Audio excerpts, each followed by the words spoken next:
Selamat pagi Pak, selamat pagi teman-teman. Perkenalkan, nama lengkap saya Dia Patricia Febrini dari kelas 12E. Pada kesempatan kali ini, saya akan mempresentasikan hasil analisis tentang kebijakan masa reformasi. Khususnya di sini teman-teman, pada masa pemerintahan Presiden ketiga Republik Indonesia, yaitu B.J. Habibie.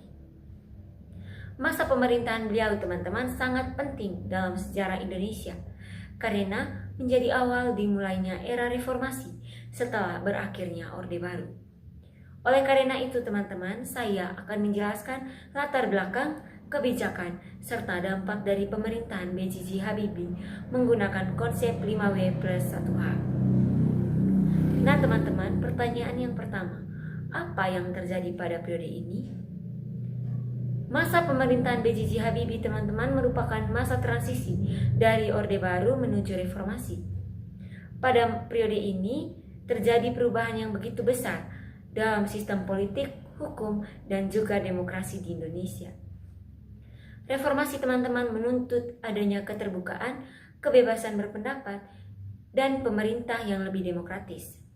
Oleh karena itu, kebijakan yang dibuat pada masa ini berfokus pada perbaikan sistem politik dan juga pemulihan ekonomi. Lalu pertanyaan yang kedua, siapa tokoh penting dalam periode ini?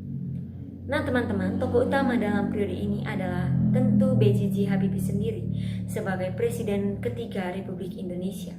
Selain beliau, terdapat tokoh-tokoh penting lain seperti para aktivis mahasiswa yang memperjuangkan reformasi anggota DPR dan MPR hasil pemilu tahun 1999. Tokoh politik dari berbagai partai yang baru dibentuk oleh B.J. Habibie dikenal sebagai tokoh yang cerdas di bidang teknologi dan pernah menjabat sebagai Menteri Riset dan Teknologi sebelum menjadi Presiden. Pertanyaan ketiga teman-teman, kapan periode pemerintah Indonesia berlangsung? Oke teman-teman, B.J. Habibie menjabat sebagai Presiden pada tanggal 21 Mei tahun 1998 hingga 20 Oktober tahun 1999. Walaupun masa jabatan B.J. Habibie hanya sekitar 1 tahun 5 bulan, periode ini sangat menentukan arah demokrasi Indonesia ke depan. Oke teman-teman, pertanyaan yang keempat, di mana dampak kebijakan ini terasa? Dampak kebijakan B.J. Habibie dirasakan di seluruh wilayah, namun dampak yang paling menonjol terjadi di bidang politik nasional.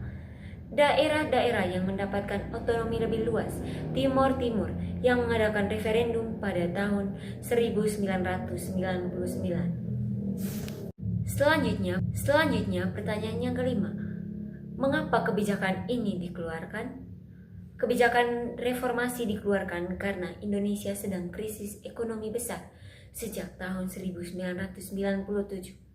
Nilai tukar rupiah teman-teman jatuh, harga barang naik drastis, dan tingkat pemerintahan yang dianggap kurang demokratis pada masa itu.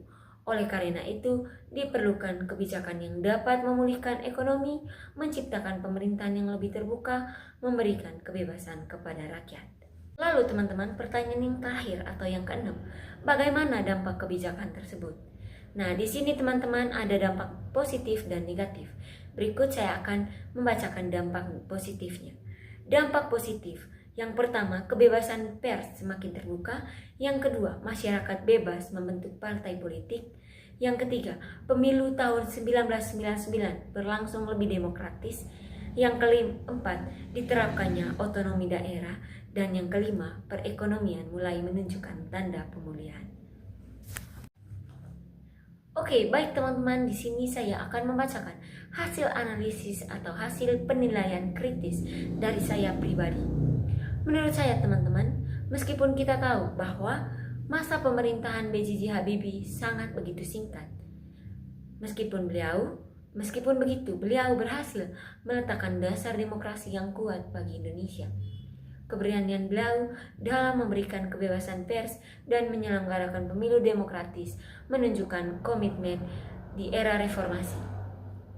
Namun, kebijakan referendum Timor Timur menjadi keputusan kontroversial karena menyebabkan Indonesia kehilangan salah satu wilayahnya.